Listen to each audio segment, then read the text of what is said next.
How did I end up on the back of a motorbike with two random Vietnamese men I just met dragging my bike alongside, you may ask? Well, let me tell you the story of my first flat tire and the incredible kindness and generosity of the Vietnamese people. The day started off so well. I had an absolutely divine breakfast in Nha Trang before making my way further north along the coast. The views are stunning, and I love cruising through small towns that most travelers never visit. The locals here are even friendlier. I lost count of how many hellos I got, especially from kids on scooters, zooming past, calling out to me, even asking my name or where I'm from. Their English far better than my Vietnamese. I wasn't expecting so much climbing today, but instead of straight up mountains, it was more like a rolling climb along the coast, kind of the best of both worlds. I nicknamed it the Cabot Trail of Vietnam. At one point, I took a break at a beautiful little seaside cafe for a smoothie before tackling my last 50 kilometers. Little did I know what was coming next. I was climbing up a hill and I thought, why is this so much harder all of a sudden? And in the back of my mind, I had that sinking feeling, oh no, I definitely have a flat.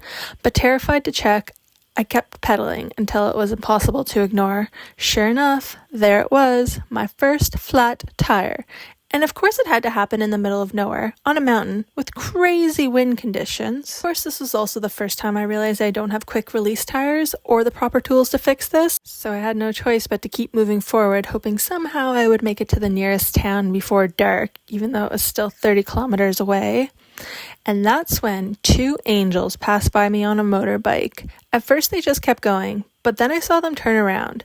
They spoke zero English, but with a few gestures they made it clear, hop on, and who was I to say no? It was 4 p.m., the sun was setting in 2 hours, and I was stranded. They drove me 15 minutes down the mountain, stopping at every random roadside stall asking if someone could fix my tire, until finally we found one mechanic. They dropped me off without hesitation, and before I could even offer them money or properly thank them, they were gone. I couldn't believe it. Two complete strangers went out of their way to help a random foreigner, and they didn't expect a single thing in return. The roadside mechanic patched my tire up for the equivalent of $1 Canadian, and I was back on my way. I finally arrived at my accommodation just after the sunset, exhausted, but so grateful. At one point, I wasn't sure I'd ever make it.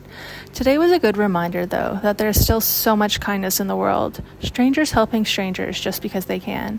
And that's what I love about travel. You get to see the world in a way the news could never portray.